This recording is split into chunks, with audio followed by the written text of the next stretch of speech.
Spanish. Although I've never told anyone I was full-blooded Boricua in my life. I mean, it wouldn't work for me. It's not my game. That's not how I do it. All right, coming up next to the stage, we have a very talented comedian. He came by last week, and he really wowed us. So, guys, put your hands together for Bart Batista. How's everybody doing? Fantastic. Warm, yeah, it's a little warm. We got the hot lights on today. But everybody's doing good, which is cool. I love the fact that whenever I walk in somewhere, everyone's always like, who's the douche in the suit? Like, that's everyone's, like, first reaction. They're like, why are you wearing a suit, dude? I'm like, why aren't you wearing a suit? Like, that's, it's like asking somebody, well, why are you wearing Uggs? Like, it's just, okay, I like wearing them. That's the reason. But the reason I like wearing a suit is because you get what are called suit powers. Example of this, I was shopping in Macy's the other week.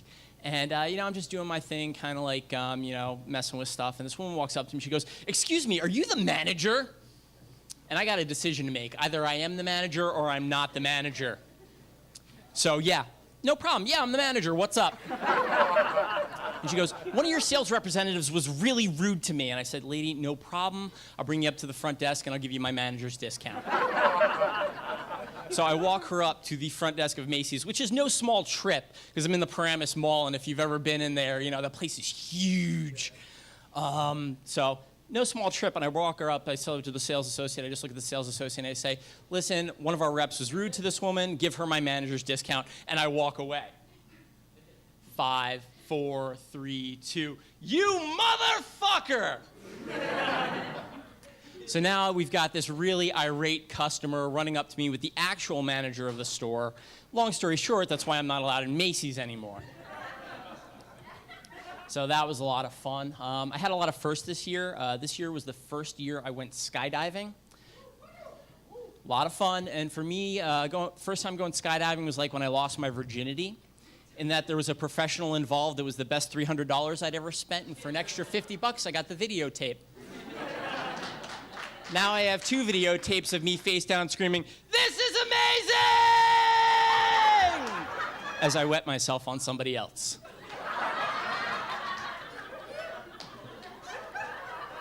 I have a lot of interesting stories in my life. A lot of the part about talking about the girlfriend was, I'm recently single. So my guy friends took me to a strip club. And going to a strip club, that's when you realize why your mother taught you not to put money in your mouth. There's nowhere a dollar bill hasn't been in a strip club.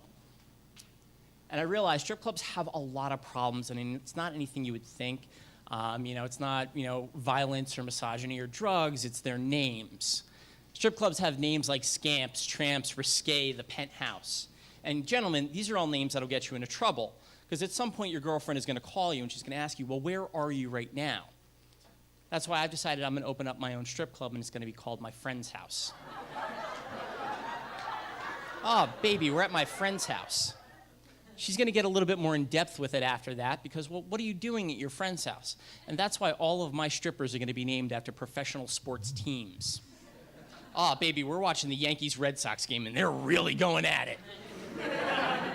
It's not a sexist thing either. I am a businessman, and I am smart and greedy, so I'm going to open up a sister club for you ladies. It's going to be called My Mother's Place because that's where you go when you're pissed off at us. All the strippers at My Mother's Place are going to be named Chocolate. Honey, what are you doing at your mother's place? Oh, I'm getting chocolate stuffed in my face.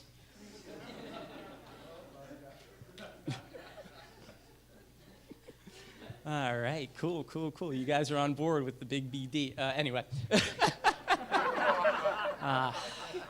So this week's been really interesting as well. I spent some time at my parents' house, and my parents are always on top of me because I'm diabetic. And I treat my diabetes the same way the U.S. government treats its citizens. I do just enough to keep myself from dying. But it's because I know 20 years from now, I'm not going to have to worry about complications because I know 20 years from now, they're either going to cure it or I'm going to have robot feet. There's no 2 ways about it. Go gadget feet, all right, I'm on my way. Fantastic. Fun thing about diabetes, though, is growing up with diabetes, my dad always used it as an excuse to cut the line at McDonald's. Like, he would just tap me, and I would just, like, shake a little bit. And they're like, yeah, come on. It's really hard trying to be a tough guy when you're diabetic, especially dressing the way that I do. And everybody wants to be a tough guy, but it's really hard to be a tough guy when cream puffs can take you out. It's also, you think about it, and, everyone, has things in their life that they feel that are unfair. And growing up, I always felt that my diabetes was unfair. And my dad was always the type of person who there was no such thing, as a wall in his life. So he taught me how to get over all the hurdles. And, every day, I would say to myself, because he would say, people have it worse than you do. And I would think about it. Who's got it worse than I do? And it's absolutely true. People with cancer definitely have it worse than I do. And that's what I would do. I would just wake up in the morning and say, you know what? I don't have cancer. It's all good. But it made me question, what do people with cancer tell themselves in the morning? There's that, but also people with cancer wake up every morning and they say, I won the Tour de France 4 times and I pissed off the French. It's not what they say to themselves. People with cancer wake up every morning and they thank God they don't have AIDS. It's okay to laugh at that. That's what they do. That's what you got to do. It's the next step. But begs the question, what do people with AIDS say to themselves? People with AIDS wake up every morning and they say, I played professional basketball and I made more money than anyone else in this room. If you're not laughing, you don't know who Magic Johnson is. That's not what people with AIDS tell themselves. People with AIDS wake up every morning and they tell themselves, thank God I don't have Ebola. And people with Ebola go to sleep and they just don't wake up.